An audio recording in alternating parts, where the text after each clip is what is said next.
E aí, galera, beleza?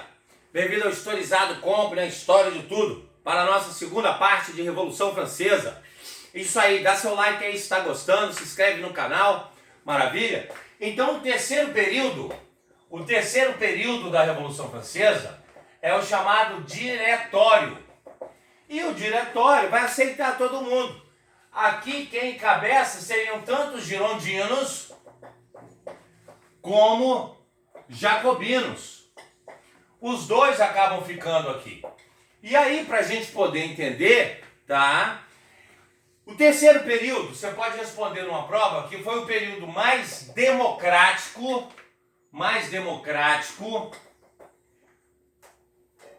e corrupto da Revolução Francesa.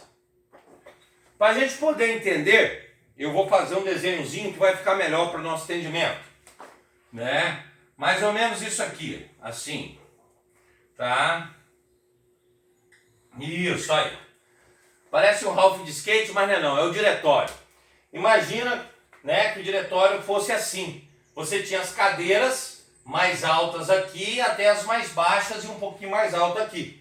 E aí, nesse momento, os jacobinos sentavam no alto e à esquerda. Por isso que os jacobinos também eram conhecidos como montanheses. Olha lá, montanheses. Às vezes a sua prova fala assim, o Partido da Montanha. Você fala, o Partido da Montanha? Será que eram lenhadores que desceram dos Pirineus franceses? Não. O Partido da Montanha eram os jacobinos, porque eles sentavam no alto à esquerda. Tá ok? E aí, nesse caso, os girondinos sentavam à direita.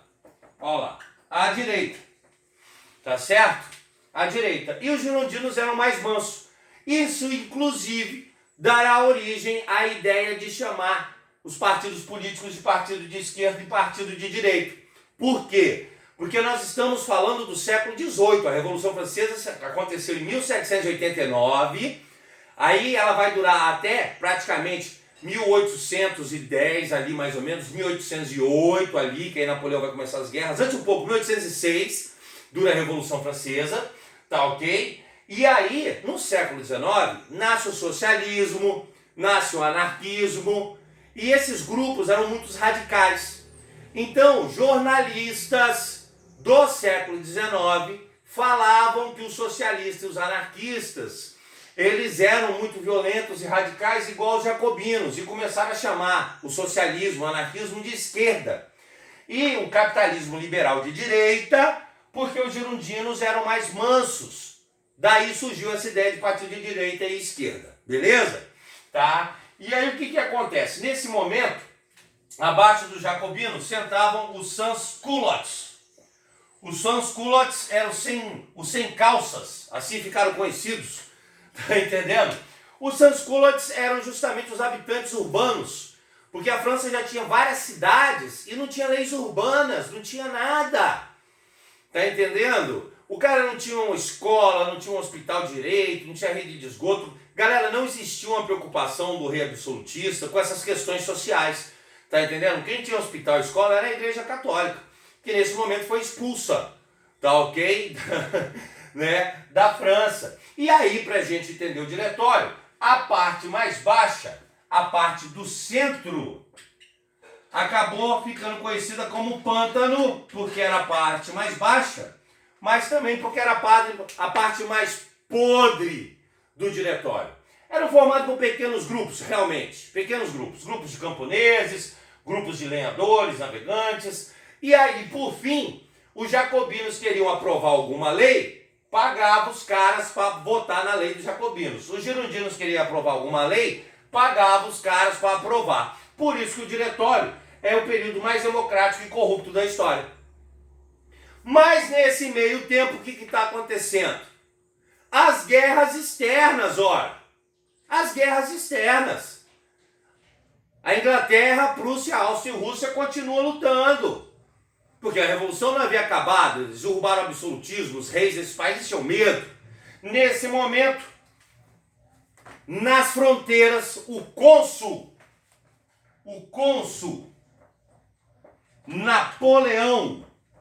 Napoleão Bonaparte começa a vencer nas fronteiras da França, esses países. Ele derrota a Inglaterra em Toulon, derrota a Áustria, a Rússia, a Prússia nas fronteiras, e Napoleão vai ganhando tantas batalhas que os países vão desistir de lutar nas fronteiras da França. Ele fica extremamente famoso no meio do povo, que nesse momento Napoleão, então, com o exército, vai aplicar o famoso golpe 18 de Brumário aí, ó. O famoso golpe 18 de Brumário. Tá ok? Ele então aplica o golpe e toma o poder na França, entrando aqui nesse momento, turma, no quarto período da Revolução Francesa, o chamado Consulado, onde Napoleão Bonaparte, no golpe 18 de Brumário, assume o poder na França, mas ele vai manter o diretório e vai manter a burguesia no poder e governar junto com eles. É chamado golpe 18 de Brumário por causa do mês das brumas, porque o que aconteceu? Janeiro, fevereiro, março, abril, maio, isso é um calendário cristão, era um calendário católico. Então, como Robespierre expulsou a Igreja Católica da França, ele criou um novo calendário. Robespierre chegou a fazer isso.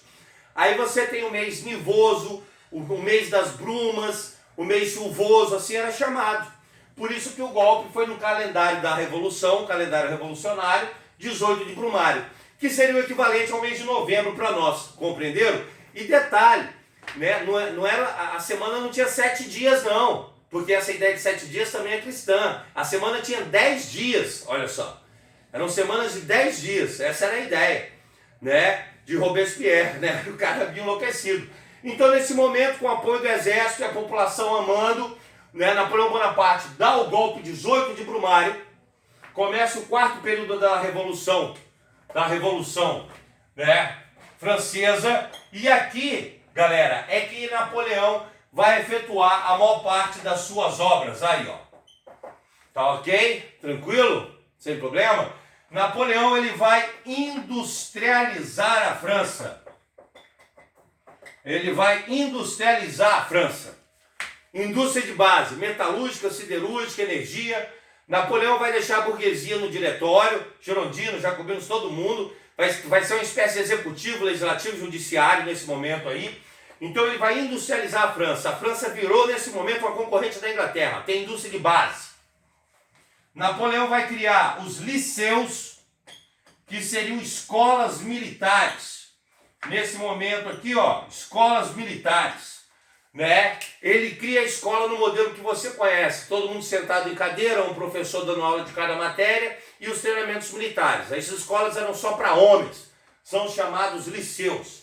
Napoleão Bonaparte vai construir hospitais, já que ele quer desenvolver a indústria, tem que ter educação e saúde. Ele constrói estradas, portos, ou seja, prepara toda a estrutura, e aí Napoleão funda o Banco da França, ó lá, ele funda o Banco da França, e aí, passando aqui para cima, tá, continuando a setinha aqui em cima, aquela velha história, né, ela tá na terceira dimensão, vai para a quarta, e aí volta da quarta para a terceira, ó lá. Beleza? E ele cria o franco, galera. O franco.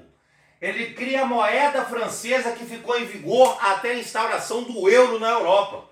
Então, olha só o que Napoleão faz.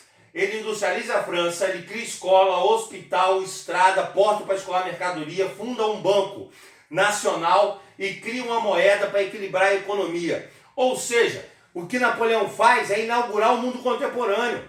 Olha para a gente hoje. Tem o executivo, legislativo, judiciário, a base da economia é capitalista, a industrialização, o governo é que dá hospital, dá escola, perceberam?